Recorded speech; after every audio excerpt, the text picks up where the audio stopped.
What is up, guys? In this video, a recap from this past weekend's UFC 287 Reignmakers contest and a little update to that $500 challenge. Let's go.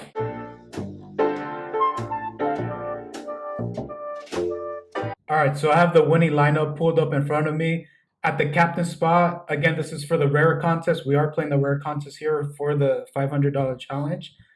The captain spot, we have Rob Font, and what a knockout that was. Who saw that coming? Well, I guess it wasn't that much of a surprise, but totally thought Giannis was going to take that one. Knockout with Font at the captain, scoring 169.98, basically 170. Adesanya with the second round knockout. What a crazy ass knockout. It was so ridiculous. Scoring 96.49. Gilbert Burns with a decision win, 83.03. Joe Pyfer with the knockout, 96.08. And Steve Garcia with the knockout coming through for us, 93.85. If you guys saw the episode before this on the breakdown, I was really big on Steve Garcia. It was one of my top picks as an underdog, and he did come through, survived, right? He was in trouble, but he survived and pulled it off.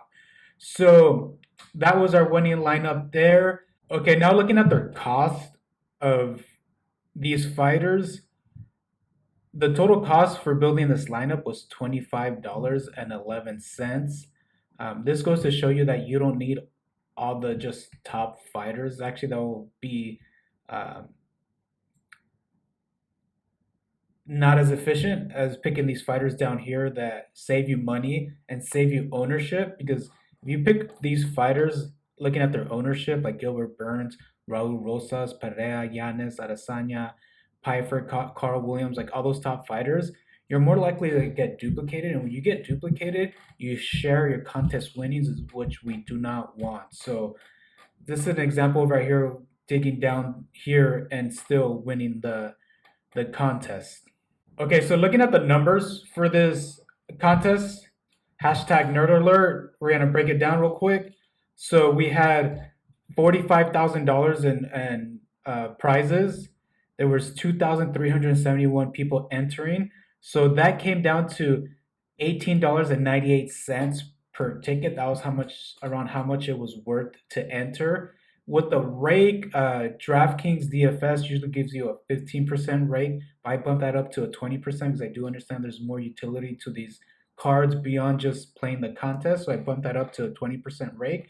So $22.78 is basically the amount of worth of your entry. So if you're paying above 22.78, it's not too efficient.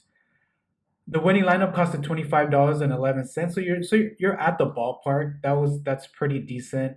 That did cash out. What was the winning lineup? $2,000, right? $5,000. Wow. So $5,000 to the winning lineup that only costed $25.11. To put that into perspective, we'll look at the lineup I created. I had Joe Pyfer as my captain, which panned out well. Raul Rosas, which didn't pan out well. Carl Williams, which obviously didn't pan out well. Chase Sherman did drop out, so he gave us a donut there. Steve Garcia, who panned out very well, and did save us money as that second rare card. I preached that second rare card to be a value card. All right, we're back. Had a knock by the property manager. So Steve Garcia, second rare pick, save you money and gets you different. His ownership, where did he come at? It was pretty low. Steve Garcia came in at 12.7% ownership. So he getting fighters like that helps out in two ways. It's an efficient way to gain points. He got 93.85 points, and he only costed 598 as far as the rares. Good pricing, gets you different, efficient way to get points. That's what we're shooting for there. Amarim lost.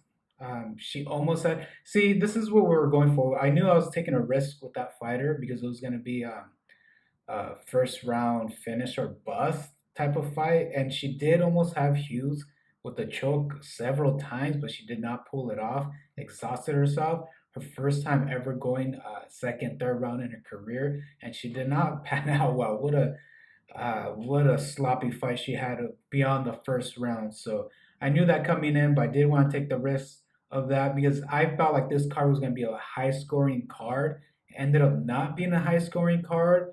But that's DFS for you, right? That's the variance here. It's not, we're looking at probabilities here. We're not trying to predict things. We're looking at probabilities and looking at the numbers of the inside the distance, how many fights there were. Carl Williams did fall out, so that did bring down the ceiling of the fight card a bit. Um, but yeah, not as high scoring as I originally anticipated. Another thing I like to look at is what was the score of min caching. So this is I look at these because I want to see how reasonable it is to at least min cache. Because if it's too difficult, or otherwise the contests are too hard meaning that they're too difficult to get any profit, we take our money elsewhere. Unless you're just doing it to have fun, but I'm in here to make money. So min cash was 705. I scored 200 and let's say 292 points.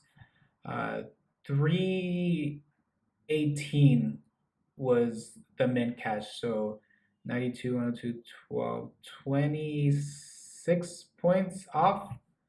26 points off. So if I had one winner. If Amarim or Rosas would have won, I would at least mint cash with Carl Williams being a zero. So I think that's pretty decent uh, difficulty to at least mint cash, right? I mean, we're shooting for top spot, but we're looking at mint cash to gauge how difficult it is to be profitable in these contests. Again, this is new, so we don't know how this is turning out. Thus, this channel, and I'm gonna figure this out with everybody here. Thus, the challenge. Going to the challenge, my lineup costed $29.50. I subtracted the Carl Williams because I am gonna have the ability to burn that card and have that card for the next fight. So I'm not gonna charge our challenge with 29.54. So entering that into our challenge, tracking the challenge here, this past Saturday, 4/8/2023, we started with $82.67. Risk 29.54. That was 35.73% of our bankroll. That's not recommended. That's a really high percentage of your bankroll. Usually it's recommended like 10%. 1-0, no money. Finish with $53.13. That's our bankroll now. And netted negative 29. So not doing too well here. Again, this is experimental. I'm doing this so we can all see how Reignmakers, if it's profitable, if it's wise to do it or not. If you're having fun and just doing it for the sake of fun, that's fine. But this whole thing is to see how profitable this really is using the concepts from DFS. I play a lot of DFS. There's a lot of principles there because essentially this is DFS just slightly tweaked. So we're just trying to figure out a way to be profitable here if there's a way to be profitable here. I'm gonna end it there. Done.